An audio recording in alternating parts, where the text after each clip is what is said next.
En 1943, la guerre aérienne était dominée par des chasseurs à hélices, des bombardiers lourds et des défenses anti-aériennes limitées.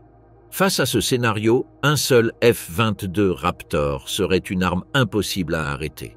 Sa vitesse en supercroisière dépasse de plus du double celle de tout avion de l'époque. Sa technologie furtive le rend invisible aux radars et aux systèmes d'alerte des années 40.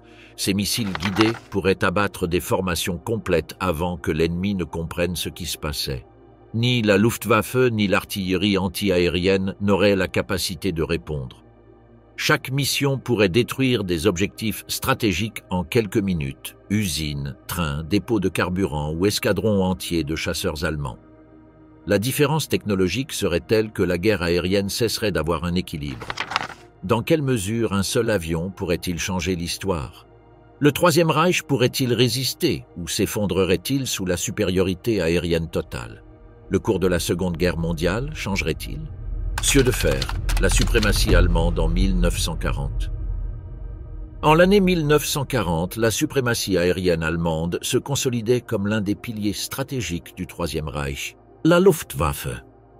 Créée officiellement en 1935 sous le commandement de Hermann Göring, avait atteint une croissance accélérée en effectifs, doctrine et capacité opérationnelle. Pour les planificateurs militaires, le pouvoir aérien ne constituait pas un élément accessoire, mais un composant central de la guerre éclair, conçu comme une combinaison de vitesse, surprise et coordination précise. La doctrine du Blitzkrieg intégrait étroitement blindés, infanterie motorisée et soutien aérien.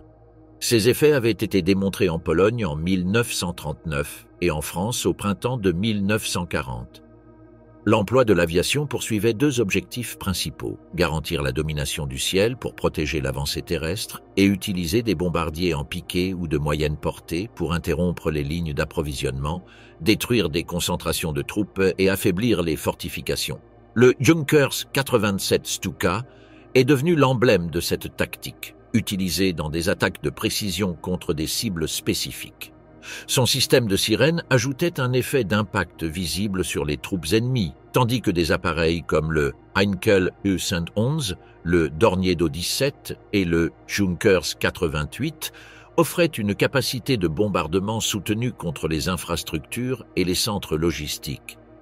La Luftwaffe avait commencé la guerre avec plusieurs milliers d'avions en service, et en quelques mois, elle en déployait des milliers d'autres sur des fronts décisifs. Pendant les campagnes initiales, elle mobilisait des centaines de bombardiers et de chasseurs, atteignant des chiffres qui dépassaient largement les forces aériennes alliées. En mai 1940, au début de l'offensive contre la France et les Pays-Bas, la concentration d'escadrons aériens allemands lui conférait un avantage numérique et organisationnel qui facilitait la rapide défaite de ses adversaires. Cette supériorité ne se limitait pas à la quantité. Les forces aériennes alliées, dispersées et ancrées dans des doctrines traditionnelles, ne parvenèrent pas à se coordonner avec la même efficacité. La rapidité des résultats allemands renforça la perception qu'il s'agissait de la force aérienne la plus moderne du monde. Même des puissances extérieures comme les États-Unis ou l'Union soviétique observaient avec attention la coordination entre l'aviation et l'armée de terre que démontrait l'Allemagne. Le Heinkel E-111, originaire des années 30 comme avion de passagers et converti en bombardier moyen, constituait l'une des pièces centrales des escadres allemandes. Équipé de deux moteurs haute performance, il atteignait des vitesses proches de 500 km/h et transportait des charges de bombes allant jusqu'à 2 tonnes sur des trajets de portée moyenne. Sa défense consistait en plusieurs mitrailleuses installées en position frontale, dorsale, ventrale et latérale. Bien que limitée, son abondance en faisait la colonne vertébrale des offensives, y compris son utilisation intensive pendant la bataille d'Angleterre. Le Messerschmitt Bf 109 était le chasseur principal de la Luftwaffe. Conçu comme un monoplan métallique avec train rétractable et cabine fermée, il se situait à l'avant-garde technologique.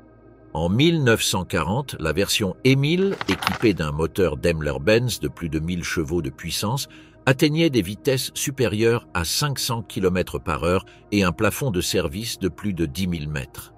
Son armement habituel comprenait des canons de 20 mm dans les ailes et des mitrailleuses au-dessus du moteur, ce qui lui conférait une grande capacité offensive. L'autonomie était cependant sa principale limitation. Avec un rayon d'action inférieur à 700 km, le temps disponible au-dessus du territoire ennemi lors de la bataille d'Angleterre était très réduit, ce qui compromettait l'escorte prolongée des bombardiers. Malgré cette déficience, ses performances générales en ont fait un adversaire redouté. Le Messerschmitt Bf 110, conçu comme chasseur lourd bimoteur à long rayon d'action, était envisagé comme complément pour escorter les bombardiers et attaquer les formations ennemies. Opéré par 2 membres d'équipage, il disposait d'un armement frontal composé de mitrailleuses et de canons, plus une mitrailleuse défensive pour le copilote.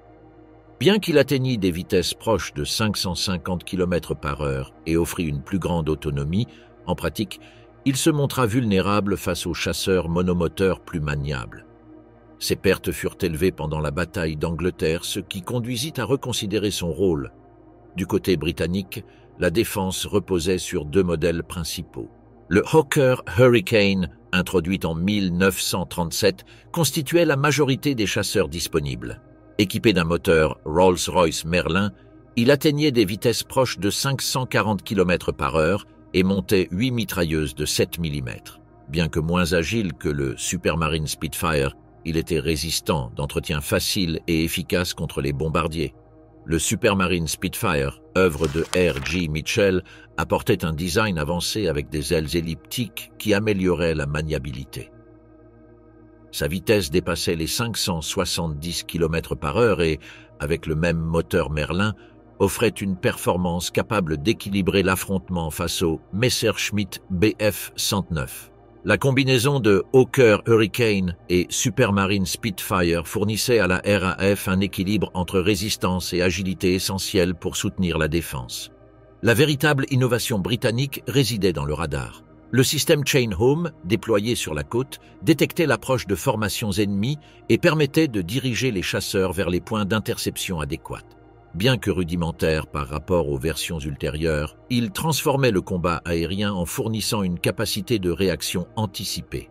Sous le commandement du maréchal Hugh Dowding, le Fighter Command a organisé un système de contrôle aérien centralisé qui maximisait les ressources disponibles.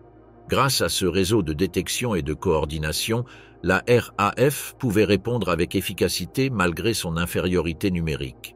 La combinaison de radars, de communications efficaces et de rotation d'escadrons garantissait la continuité opérationnelle face aux attaques répétées. Les stratégies défensives britanniques reposaient sur la préservation de la capacité de combat. Ils évitaient les affrontements inutiles et appliquaient la dispersion des ressources pour minimiser les dommages. Tandis que la Luftwaffe cherchait à anéantir les aérodromes et les usines, les Britanniques résistaient grâce à des tactiques de conservation et de déploiement échelonnés. L'image internationale de la Luftwaffe comme force imbattable était basée sur des résultats concrets. En Pologne et en France, son soutien aérien avait permis de désarticuler des armées entières en quelques semaines. L'emploi de bombardements contre des centres industriels et des villes représentait un nouveau niveau de guerre totale depuis les airs, que de nombreux observateurs considéraient comme décisif pour l'avenir des conflits. La suprématie aérienne allemande en 1940 ne répondait pas seulement à la qualité de ses avions, mais à une doctrine qui intégrait toutes les branches de la guerre moderne. Tactiques de soutien rapproché, bombardements stratégiques et supériorité aérienne formaient un système cohérent. Leurs pilotes, vétérans de la guerre civile espagnole, avaient acquis une expérience précieuse qu'ils appliquaient maintenant dans les cieux européens. Le visiteur impossible, l'apparition du Raptor dans la guerre. Le matin d'un jour quelconque de la mi-1940, au-dessus de la Manche, une formation allemande composée d'un Heinkel Hussen 11 et de 2 chasseurs d'escorte Messerschmitt Bf 109 suivait une route de bombardement de routine. L'altitude était d'environ 5000 mètres et les conditions météorologiques étaient favorables. Le commandant du bombardier avait reçu des instructions pour attaquer des cibles portuaires sur la côte sud de l'Angleterre. Pour les membres d'équipage allemand, il s'agissait d'une mission supplémentaire dans la campagne d'usure contre la Royal Air Force. La formation maintenait la discipline habituelle, le bombardier au centre, les chasseurs le flanquant à des distances calculées pour fournir une couverture défensive. Les pilotes des Messerschmitt scannaient régulièrement l'horizon à la recherche de chasseurs britanniques qui pourraient tenter d'intercepter la mission. Sans avertissement préalable, l'aéronef central de la formation s'est transformé en une explosion qui ne correspondait à aucun impact de projectile connu. Le Heinkel ne montrait aucun signe préalable d'incendie ni de dommages progressifs.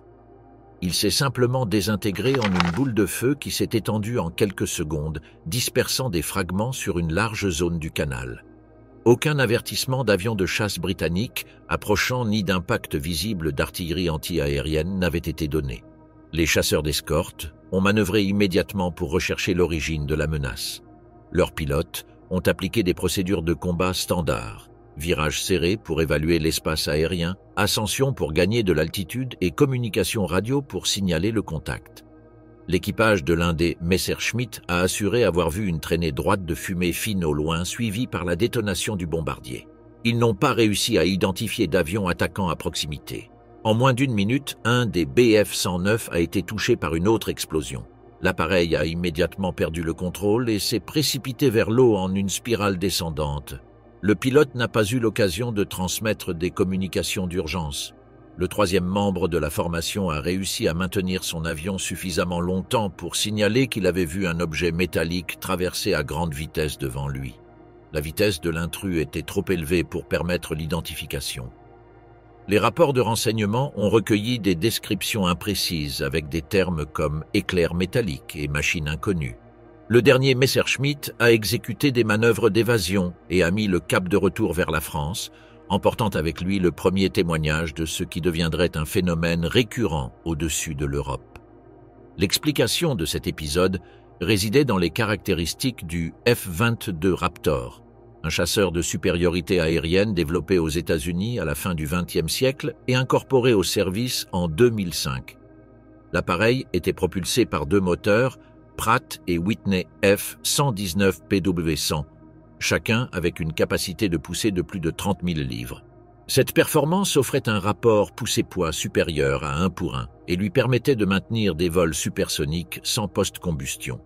Cette capacité, connue sous le nom de supercroisière, atteignait des vitesses proches de Mach 2, équivalentes à environ 2450 km/h. En revanche, les chasseurs les plus rapides de la Luftwaffe, comme le Bf-109E, dépassaient à peine les 570 km/h. La différence représentait un saut technologique de plusieurs décennies en un seul appareil. Le plafond opérationnel du F-22 dépassait les 15 000 mètres, bien au-dessus des limites atteignables en 1940. Les chasseurs allemands dépassaient rarement les 11 000 mètres. Cela permettait aux Raptor de se déplacer dans un espace aérien inaccessible pour tout avion de l'époque, avec la capacité de descendre, attaquer et revenir à des positions sûres en quelques secondes. Sa maniabilité était également supérieure grâce au contrôle vectoriel de poussée. Ce système, intégré dans les tuyères, permettait de rediriger les gaz d'échappement et d'effectuer des virages serrés impossibles pour les aéronefs à moteur à piston. Les pilotes allemands, formés sous la physique du vol de leur époque, n'avaient pas de référence pour comprendre ces manœuvres. Le radar AN/APG-77 était un autre élément hors de portée des standards de 1940. Il s'agissait d'un radar AESA capable de suivre plusieurs cibles à des distances supérieures à 200 km. Pour la Luftwaffe, cela signifiait que le Raptor détectait les formations ennemies bien avant qu'elles ne puissent établir un contact visuel. La doctrine allemande, basée sur l'observation directe, était annulée face à un adversaire opérant dans un espace d'information invisible. L'armement du Raptor renforçait ses capacités. Il disposait de 6 missiles AM-120 AMRAAM capables d'atteindre des vitesses allant jusqu'à Mach 4 avec des portées de 100 km. Ces missiles utilisaient un guidage radar actif, ce qui permettait aux pilotes de tirer sans avoir besoin de maintenir un contact visuel. De plus, le F-22 était doté de 2 missiles IM-9 Sidewinder à guidage infrarouge, avec des portées de plus de 30 km et des vitesses proches de Mach 2,5. En combat rapproché, il était équipé d'un canon M61A2 Vulcan de 20 mm, avec une cadence de tir de 6000 coups par minute. En termes opérationnels, la formation allemande détruite n'a jamais eu l'occasion d'identifier son attaquant. Le Heinkel Sentons a été abattu depuis une distance bien supérieure à la portée de toute arme aérienne de l'époque. Les chasseurs d'escorte, réagissant selon des procédures établies, ont été éliminés séquentiellement sans pouvoir localiser l'ennemi. Pour les pilotes allemands, habitués aux combats de proximité et aux tactiques de poursuite visuelle, affronter un adversaire qui attaquait depuis des distances invisibles était inconcevable. Les procédures conçues pour des affrontements équilibrés étaient inutiles face à un ennemi qui opérait avec des paramètres inconnus. Les rapports des survivants ont causé de la confusion parmi les commandements de la Luftwaffe. On y mentionnait des appareils qui montaient verticalement, des éclairs silencieux d'hélices et des manœuvres qu'aucun moteur à piston ne pouvait exécuter. Aucun témoignage ne concordait parfaitement avec un autre, ce qui augmentait la difficulté d'analyse pour les renseignements allemands. Quand les premiers rapports sont parvenus à Göring, la réponse fut un rejet absolu. Le commandant de la Luftwaffe attribua les témoignages à un manque de discipline et à de la nervosité en combat. Hitler, informé par l'état-major, réagit avec la même incrédulité. Convaincu de la supériorité de l'aviation allemande, il ordonna d'intensifier les bombardements contre l'Angleterre. Les niveaux intermédiaires de la Luftwaffe, en revanche, ont montré une plus grande inquiétude. Les techniciens chargés d'analyser les débris d'avions abattus ont trouvé des motifs de dégâts correspondant à des explosions externes de haute énergie sans rapport avec des calibres connus. Certains ingénieurs ont suggéré l'hypothèse d'une fusée RR, bien que l'Allemagne se trouvât encore à des années de développer un système similaire. L'impact psychologique a commencé à se faire sentir parmi les pilotes. La possibilité d'affronter un ennemi invisible affaiblissait la confiance dans les tactiques traditionnelles. L'entraînement basé sur l'agressivité, la coordination des escadrons et la formation Finger Four n'avaient pas d'application face à un adversaire qui attaquait depuis des distances invisibles et disparaissait à des altitudes inaccessibles. La chasse désespérée, la Luftwaffe contre un ennemi invisible. Après les premiers incidents inexplicables sur la Manche et dans les zones du nord de la France, la Luftwaffe a été confrontée à une situation qui défiait complètement ses conceptions de la guerre aérienne. Le nombre de pertes sans contact visuel avec l'ennemi augmentait de manière constante et les rapports des rares pilotes qui réussissaient à revenir coïncidaient pour décrire un attaquant impossible à classer dans les catégories connues d'aéronefs. Hermann Göring transmit la compilation d'informations à Hitler, bien qu'il ait souligné l'absence de preuves matérielles. Hitler, convaincu qu'il s'agissait de rumeurs destinées à dissimuler des manquements à la discipline, émit un ordre direct, intensifier les déploiements aériens. L'instruction consistait à envoyer plus de chasseurs en mission de patrouille et d'escorte dans le but de localiser et d'abattre le supposé ennemi invisible. Cela impliquait d'augmenter substantiellement l'utilisation des Messerschmitt Bf-109 et des Messerschmitt Bf-110. Des formations plus nombreuses étaient planifiées, avec des chasseurs de couverture à plus haute altitude et des bombardiers entourés de multiples anneaux défensifs. Les commandements allemands étaient convaincus qu'un plus grand nombre d'observateurs et un volume supérieur de feu permettraient d'identifier l'intrus et de l'affronter avec les tactiques conventionnelles de la Luftwaffe. La comparaison technique entre le Bf-109 et le F-22 Raptor illustrait l'ampleur de l'écart technologique. Le Bf-109E, principale variante opérationnelle en 1940, était propulsé par un moteur Daimler-Benz DB601A d'un peu plus de 1000 chevaux de puissance. Il pouvait atteindre une vitesse maximale de 570 km/h et un plafond opérationnel proche de 11 000 mètres.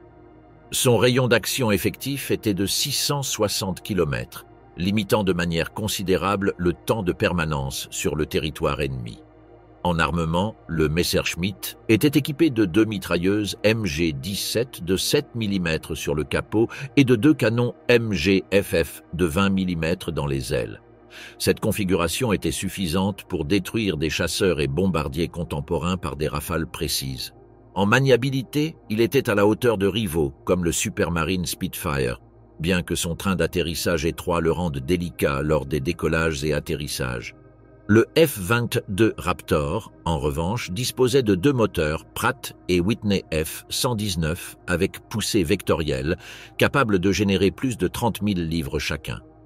Avec cette puissance, il atteignait des vitesses soutenues de Mach 2, équivalentes à plus de 2400 km/h.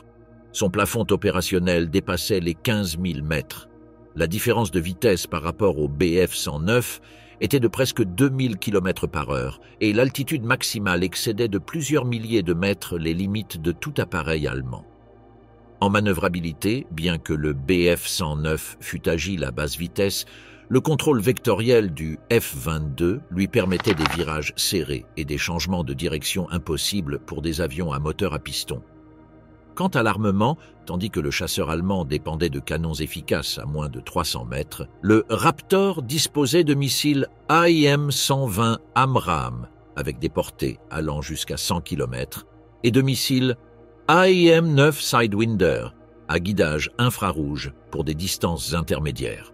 Le Messerschmitt Bf-110, conçu comme chasseur lourd d'escorte, était équipé de 2 moteurs Daimler-Benz DB601 qui lui permettaient d'atteindre des vitesses de 540 km/h et une portée de plus de 1000 km. Son armement frontal consistait en 4 mitrailleuses MG-17 et 2 canons MGFF, complétés par une mitrailleuse MG-15 défensive. Malgré sa puissance de feu, il était moins maniable qu'un chasseur monomoteur et avait déjà montré sa vulnérabilité face aux Spitfires et Hurricanes pendant la bataille d'Angleterre. Comparé au F-22, le désavantage était total. Sa vitesse était 4 fois inférieure, son plafond opérationnel se situait plusieurs milliers de mètres en dessous et son volume en faisait une cible facile. Aucune de ces armes ne pouvait rivaliser avec la portée ni la précision des missiles modernes. Lorsque les escadrons allemands ont commencé à voler dans des missions renforcées, les résultats ont continué d'être dévastateurs. Les AMRAAM étaient lancés depuis des distances supérieures à 50 km. Les pilotes allemands, sans radar ni système d'alerte précoce, étaient atteints de manière subite, souvent sans avoir jamais vu l'attaquant. Pour la Luftwaffe, les tactiques conventionnelles basées sur le repérage visuel et le combat rapproché étaient inutiles. Les rares rencontres où le F-22 s'approchait à des distances courtes se terminaient également par la destruction immédiate des chasseurs allemands. Le canon M61A2 Vulcan, avec une cadence de 6000 tirs par minute, pouvait abattre un Bf-109 ou un Bf-110 en fraction de seconde. Les différences de vitesse annulaient toute possibilité de réponse. Même les pilotes les plus expérimentés se trouvaient incapables d'aligner un tir efficace. La doctrine de combat allemande, conçue pour des affrontements équilibrés, s'avérait inopérante face à un adversaire qui opérait en dehors des paramètres connus. En termes de pertes, les chiffres se sont accumulés rapidement. Lors de journées individuelles, plus d'une douzaine d'appareils pouvaient être perdus sans que l'ennemi ne subisse de pertes. Les tentatives de manœuvre d'encerclement se terminaient en chaos lorsque les missiles détruisaient les chefs de formation. Le Bf-110, en raison de sa taille, souffrait particulièrement sévèrement et ses équipages avaient rarement le temps d'émettre des rapports avant d'être touchés. Les commandements allemands ont cherché des solutions alternatives. Des vols à plus haute altitude ont été ordonnés pour réduire l'avantage vertical, mais aucun avion ne pouvait dépasser les 12 000 mètres sans compromettre ses performances. Des formations plus dispersées ont été testées pour éviter des pertes multiples, bien que cela réduise la cohésion et laisse les bombardiers plus exposés. Il a même été envisagé d'opérer exclusivement de nuit, mais les chasseurs allemands manquaient d'instruments adéquats et l'adversaire disposait d'un radar à bord, ce qui annulait tout avantage de l'obscurité. Les rapports techniques ne fournissaient toujours pas de réponse. Les débris examinés montraient des dommages causés par des explosions externes avec des modèles énergétiques inconnus à l'époque. Certains ingénieurs ont spéculé sur des missiles RR, bien que l'Allemagne n'en ait pas encore développé de fonctionnels. L'hypothèse manquait de base technologique réaliste pour 1940. L'impact sur le moral des pilotes a été sévère. La confiance inculquée dans la supériorité du Bf-109 et dans les tactiques agressives s'érodait face à un adversaire qui semblait invulnérable. Des escadrons entiers ont commencé à montrer des problèmes de discipline et une augmentation des accidents, signe visible que la confusion commençait à affecter la capacité opérationnelle de la Luftwaffe. Frappe de précision. Le F-22 converti en bombardier. Le F-22 Raptor avait été conçu principalement comme chasse de supériorité aérienne, mais dès le début de sa conception, des capacités air-sol lui avaient été intégrées, le transformant en un avion multirôle. Ces fonctions lui offraient la possibilité d'exécuter des missions d'attaque avec une précision complètement hors de portée de tout bombardier de 1940. Dans un contexte où l'aviation alliée dépendait de formations massives de bombardiers lourds escortés par des chasseurs avec des limitations significatives de portée et de précision, l'apparition d'un unique appareil avec une capacité de bombardement de précision représentait une altération fondamentale des paramètres établis de la guerre aérienne. Le premier aspect distinctif du F-22 dans sa fonction d'attaque était la capacité de modifier sa configuration de charge selon la mission. Il pouvait transporter jusqu'à 2 bombes guidées JDAM de 500 à 2000 livres, ou alternativement jusqu'à 8 bombes SDB de 250 livres chacune. Ces munitions, développées pour le combat du XXIe siècle, étaient conçues pour tirer parti des systèmes de guidage par satellite, mais incorporaient également la navigation inertielle qui garantissait une précision même en l'absence de signal GPS. Dans l'environnement de 1940, lorsque le guidage par satellite n'existait pas, le système inertiel assurait des impacts beaucoup plus précis que les bombardements conventionnels. Les bombardiers de la Luftwaffe ou de la Royal Air Force avaient des marges d'erreur de centaines de mètres, ce qui nécessitait de multiples passages ou de grandes formations pour assurer la destruction d'objectifs stratégiques. En revanche, le F-22 pouvait éliminer une cible précise avec une seule bombe lancée depuis des altitudes où aucune défense ennemie ne pouvait l'atteindre. Une bombe JDAM de 2000 livres doublait la puissance des bombes standards de 1100 livres utilisées occasionnellement par l'Allemagne dans des missions de haute priorité. Par rapport aux bombes de 500 ou 250 livres utilisées plus couramment, la différence était encore plus marquée. Ces bombes pouvaient être libérées depuis des altitudes supérieures à 12 000 mètres, une hauteur hors de portée à la fois de l'artillerie antiaérienne allemande et des chasseurs contemporains. Cela réduisait pratiquement à zéro le risque pour l'aéronef attaquant et lui permettait de répéter les bombardements sans exposition significative. Les bombes SDB, bien que moins puissantes individuellement, offraient un avantage tactique distinct. Chacune était équipée de surfaces aérodynamiques qui lui permettaient de planer jusqu'à 70 km depuis le point de lancement. Cela signifiait qu'un seul F-22 pouvait attaquer 8 cibles distinctes dans une même mission, en libérant des bombes sur des objectifs dispersés sans avoir besoin de les survoler directement. Le concept d'attaque de précision en série, avec un seul appareil éliminant plusieurs objectifs stratégiques en l'espace de quelques minutes, était inexistant dans la doctrine militaire de 1940. À cette époque, les bombardiers nécessitaient des dizaines ou des centaines d'avions pour saturer une zone dans l'espoir de toucher les objectifs désignés. Le F-22 pouvait obtenir des résultats équivalents ou supérieurs avec un minimum de ressources. Parmi les objectifs les plus vulnérables se trouvaient les convois blindés qui traversèrent la France.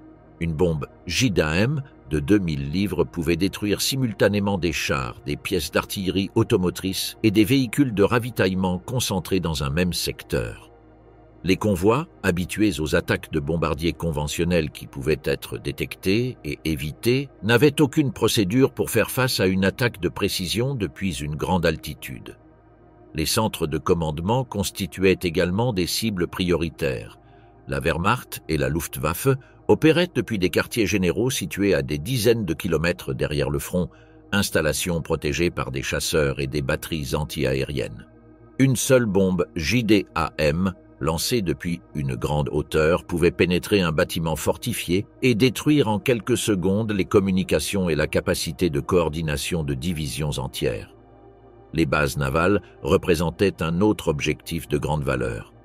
Des ports comme Lorient, Brest ou Wilhelmshaven, où opéraient les sous-marins allemands, pouvaient être neutralisés avec des impacts précis dans les cales sèches, les entrées des bunkers ou les grues de maintenance.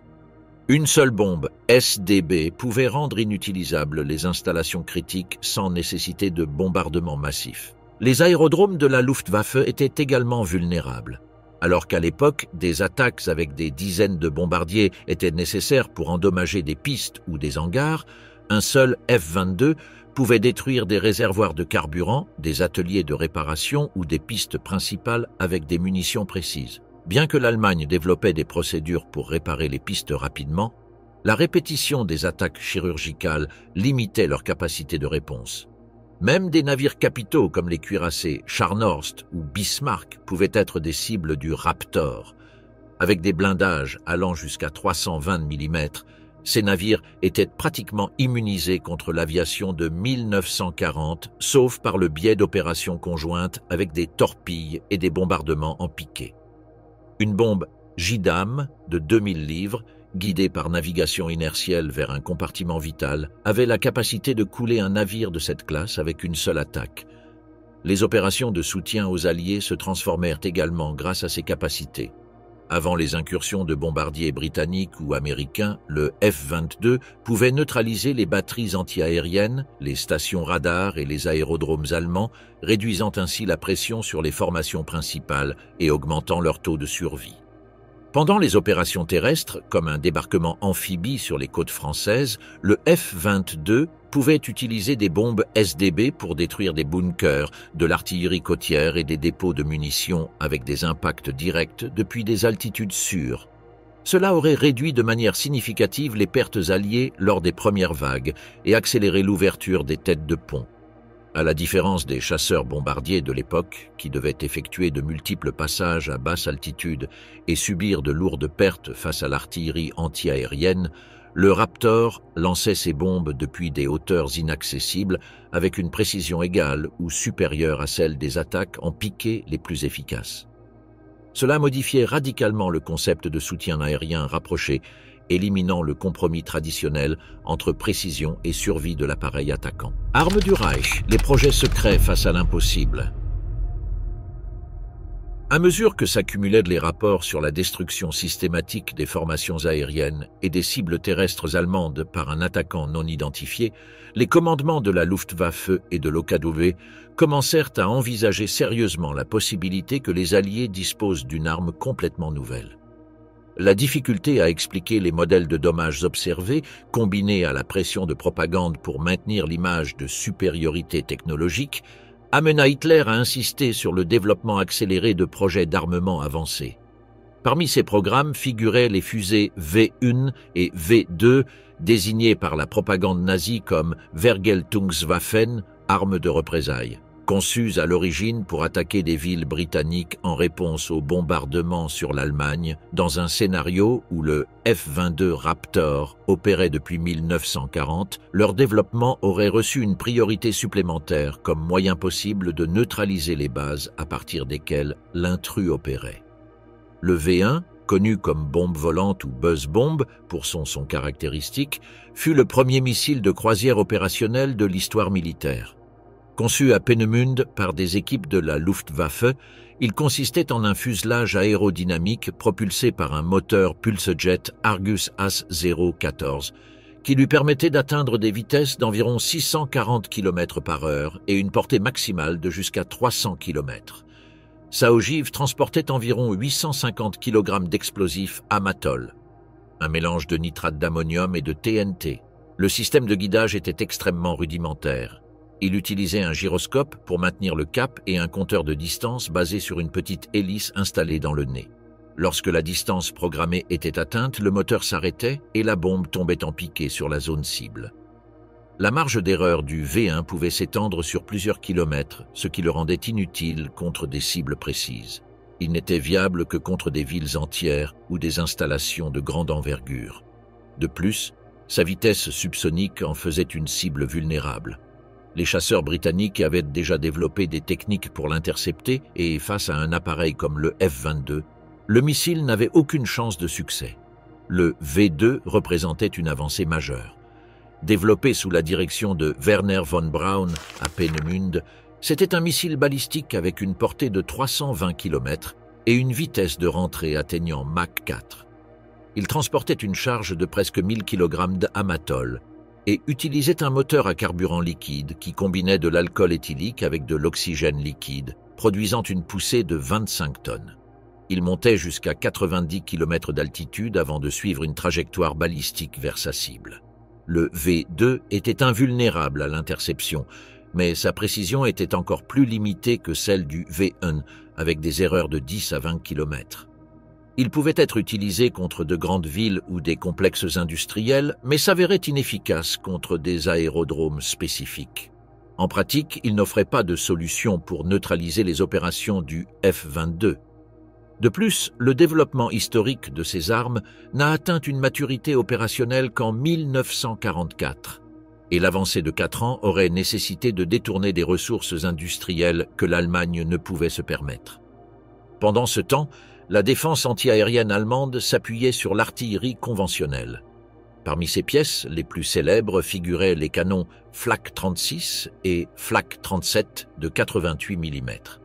Introduits en 1936, ils avaient été conçus comme des armes à double fonction: défense aérienne à moyenne et haute portée et capacité anti-char en combat terrestre. Les canons Flak 88 étaient montés sur des affûts cruciformes qui permettaient de les élever jusqu'à 85 degrés. Leur cadence de tir était de 15 à 20 coups par minute et ils pouvaient atteindre une altitude théorique de presque 15 000 mètres, bien que dans des conditions réelles, la portée effective contre les aéronefs était d'environ 8 000 mètres. Ce chiffre était suffisant contre les bombardiers alliés qui opéraient entre 4 000 et 7 000 mètres, et vers 1940, la Luftwaffe en déployait plusieurs milliers en anneaux défensifs autour des villes, des aérodromes et des installations industrielles. Vers 1944, le nombre total de Flak 88 dépassait les 10 000 pièces en service, constituant l'une des défenses antiaériennes les plus denses de l'histoire. Face aux bombardiers conventionnels, ces canons étaient efficaces. Face au F-22, ils s'avéraient inutiles. L'avion opérait de manière routinière à plus de 15 000 mètres au-dessus de la portée réelle des projectiles. Même lors d'attaques air-sol, ils pouvaient lancer des bombes guidées depuis des altitudes inaccessibles pour l'artillerie allemande. Le temps de réaction des canons était insuffisant pour viser une cible qui volait à des vitesses supersoniques. De plus, les munitions guidées du F-22 annulaient le principe de saturation sur lequel reposait l'artillerie Flak. Un bombardier de 1940 devait survoler la cible plusieurs secondes, s'exposant à un feu concentré. Le F-22 pouvait lancer ses bombes JDAM depuis des dizaines de kilomètres et se retirer sans risque. La probabilité d'atteindre un avion aussi rapide et maniable avec des projectiles conventionnels était insignifiante. Alors que les bombardiers alliés subissaient des pertes importantes en traversant des zones densément défendues, le F-22 pouvait attaquer les batteries Flak elles-mêmes depuis des altitudes sûres, rendant des positions clés inutilisables avant qu'elles n'entrent en portée de tir. Le concept de Wunderwaffe, les armes miraculeuses dans lesquelles Hitler plaçait sa confiance, prenait une teinte ironique. La propagande exaltait des projets comme le Messerschmitt Me 262, premier chasseur à réaction opérationnelle, le V2 ou le supercanon Gustav comme symbole du pouvoir technologique allemand. Cependant, tous partageaient l'incapacité de produire un changement réel à grande échelle. L'obsession avec ces armes retardait des décisions pragmatiques et détournait des ressources vers des projets qui pouvaient rarement être déployés à temps. Dans ce scénario, le paradoxe était évident. Le F-22 représentait en pratique ce que le Troisième Reich recherchait, une arme si avancée qu'elle semblait miraculeuse. Sa vitesse, son altitude opérationnelle, sa relative invisibilité et sa précision de bombardement en faisaient une véritable Wunderwaffe, mais au service des ennemis de l'Allemagne. Les propres projets allemands, des fusées V1 et V2 au canon Flak 88, n'offrait aucune solution viable pour le contrer. La réaction allemande consistait à multiplier la production d'armes de représailles et à renforcer l'artillerie antiaérienne. Cependant, ces mesures ne modifiaient pas l'équation fondamentale. La Luftwaffe continuait de perdre des avions dans des affrontements asymétriques et la Wehrmacht observait comment des installations stratégiques étaient attaquées avec précision depuis des altitudes et des distances hors de leur portée. Prédateur solitaire, la limite réelle d'un pouvoir absolu? L'introduction du F-22 Raptor dans le contexte de 1940 représentait un saut technologique si radical qu'aucun système d'armes contemporain ne pouvait s'y opposer avec des possibilités réelles de succès. Cependant, cette domination absolue dans le domaine tactique ne signifiait pas par elle-même la capacité de modifier de manière définitive le cours global de la guerre. L'efficacité opérationnelle de tout système dépend non seulement de ses caractéristiques techniques, mais aussi de facteurs logistiques, industriels et de soutien qui déterminent sa viabilité à long terme. Le premier obstacle fondamental était lié au carburant. Le F-22 utilisait le JP-8, un kérosène d'aviation standardisé par l'OTAN dans les années 80, enrichi avec des additifs conçus pour des moteurs à réaction haute performance. En 1940, aucun équivalent n'existait. Les forces aériennes de l'époque fonctionnaient avec de l'essence d'aviation à haut indice d'octane, typiquement de 100 à 130 octanes, optimisée pour les moteurs à piston. L'Allemagne avait commencé à expérimenter avec des carburants synthétiques via le procédé Fischer-Tropsch, mais ces produits ne possédaient pas les propriétés nécessaires pour alimenter les turboréacteurs à compression avancée. Cela signifiait que le F-22 dépendait uniquement du carburant qu'il emportait avec lui au moment de son apparition. Une fois ses réserves épuisées, il n'y avait pas d'infrastructure industrielle capable de produire un substitut. Son autonomie stratégique était ainsi sévèrement réduite. Il pouvait exécuter des missions dévastatrices à court terme, mais pas soutenir des opérations continues. Les munitions représentaient une autre limitation critique. Les missiles AM-120 AMRAAM et AM-9 Sidewinder ne pouvaient pas être reproduits avec la technologie des années 40. Leur fabrication nécessitait des composants électroniques miniaturisés, des capteurs radars à état solide et des systèmes de guidage infrarouge impossibles à répliquer à l'époque. Chaque missile utilisé était une ressource non renouvelable. Une fois le stock initial épuisé, le F-22 perdrait sa capacité de combat à distance, qui constituait son principal avantage. Même le canon M61A de Vulcan dépendait de munitions spécifiques de 20 mm conçues pour un rythme de tir de 6000 coups par minute. Les munitions allemandes ou alliées de 20 mm n'atteignaient pas les normes nécessaires de tolérance et de résistance. Essayer de les utiliser pouvait entraîner des enrayages, des explosions prématurées ou des dommages irréparables au mécanisme. Une fois les munitions originales épuisées, le canon deviendrait également inopérant. L'entretien représentait une difficulté encore plus grande. Le F-22 nécessitait des procédures spécialisées et constantes pour maintenir son opérabilité. Sa structure était recouverte de matériaux absorbant le radar qui devaient être réparés avec des techniques chimiques avancées inexistantes en 1940. Les systèmes électroniques, y compris le radar AN/APG-77, dépendaient de semi-conducteurs et de circuits intégrés irremplaçables à cette époque. Une panne mineure dans les ordinateurs de vol, dans le radar ou dans les systèmes hydrauliques pouvait le laisser en permanence au sol. Les chasseurs de l'époque, en revanche, étaient mécaniquement plus simples et pouvaient être réparés sur des aérodromes improvisés. Un Messerschmitt Bf-109 avec des dommages au moteur pouvait être réparé par des mécaniciens ayant des connaissances de base en automobile. Le F-22, sans accès à des techniciens spécialisés ni à des pièces de rechange modernes, était destiné à une dégradation inévitable avec l'usage continu. Ces limitations logistiques conditionnaient son impact stratégique réel. Le Raptor pouvait décider de batailles ponctuelles par des attaques chirurgicales, détruire des formations aériennes complètes ou neutraliser des cibles stratégiques avec précision. Il pouvait accélérer l'affaiblissement de la Luftwaffe ou réduire l'opérativité de la Kriegsmarine dans l'Atlantique. Mais il manquait de la capacité à soutenir une campagne prolongée.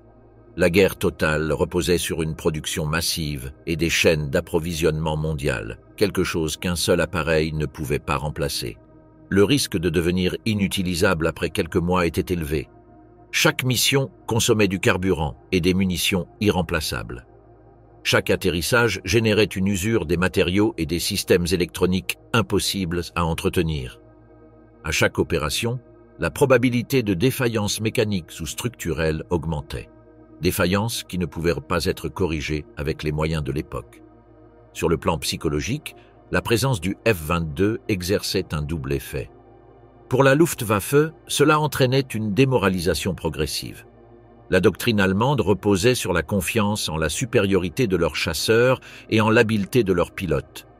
Voir que des formations entières étaient détruites sans contact visuel avec l'ennemi sapait cette confiance. Les rapports de pilotes abattus sans avoir vu leur attaquant alimentaient des rumeurs sur des armes secrètes impossibles à comprendre. Parmi les rangs alliés, en revanche, l'existence d'un appareil capable d'exécuter des attaques précises en toute impunité engendrait des attentes de victoire rapides. Cela était utile pour le moral interne et la propagande, mais impliquait un risque: surestimer la capacité d'une seule ressource face à l'échelle industrielle qui soutenait réellement la guerre. Les commandants militaires expérimentés savaient que le Raptor était un multiplicateur tactique extraordinaire, mais qu'il ne pouvait pas remplacer des armées entières ni des chaînes d'approvisionnement mondiales. Le véritable rôle du F-22 était défini par ce paradoxe. Sur le plan tactique, c'était un prédateur sans concurrence, invulnérable en combat aérien individuel et dévastateur dans les attaques de précision. Sur le plan stratégique, c'était une arme limitée par le manque de carburant, de munitions et de maintenance, destinée à devenir un élément disruptif temporaire plutôt qu'un facteur décisif. Son influence ressemblait à celle d'une arme d'opportunité extraordinairement puissante, mais incapable d'altérer à elle seule la dynamique d'un conflit impliquant des continents entiers et des populations de millions de personnes. Histoire brisée, la spéculation d'un futur dans le passé. Le contraste entre un chasseur comme le Messerschmitt Bf-109 et le F-22 Raptor condense en un même scénario un arc technologique de plus de 70 ans. Le Bf-109, introduit en 1937, était un monoplan métallique propulsé par un moteur à piston Daimler-Benz DB601, capable d'atteindre une vitesse maximale de 570 km/h. Son armement se composait de canons de 20 mm et de mitrailleuses de 7,92 mm, avec autonomie limitée et système de visée basé sur des viseurs optiques. Le F-22, incorporé au service en 2005, était équipé de moteurs à double flux à poussée vectorielle, atteignait Mach 2 en régime de supercroisière, opérait de manière routinière au-dessus de 15 000 mètres et disposait de radars ASA, de systèmes intégrés de guerre électronique et de missiles avec des portées supérieures à 100 km. La différence n'était pas uniquement de vitesse ou de puissance, mais de nature même. Il s'agissait de systèmes basés sur des principes d'ingénierie aéronautique que les ingénieurs des années 40 ne pouvaient même pas concevoir. Dans la perspective de 1940, le Raptor aurait été perçu comme un artefact incompréhensible. Sa silhouette sans hélice, ses accélérations à des angles impossibles et sa vitesse supersonique le différenciaient radicalement de tout aéronef existant. Le saut n'était pas incrémental, comme celui observé entre les modèles contemporains, mais une rupture complète avec les fondements techniques connus. Pour les pilotes de l'époque, formés à des tactiques adaptées aux moteurs à piston et aux hélices, se confronter à un appareil qui changeait de direction par vectorisation de poussée et maintenait des vols supersoniques sans post-combustion aurait été inconcevable.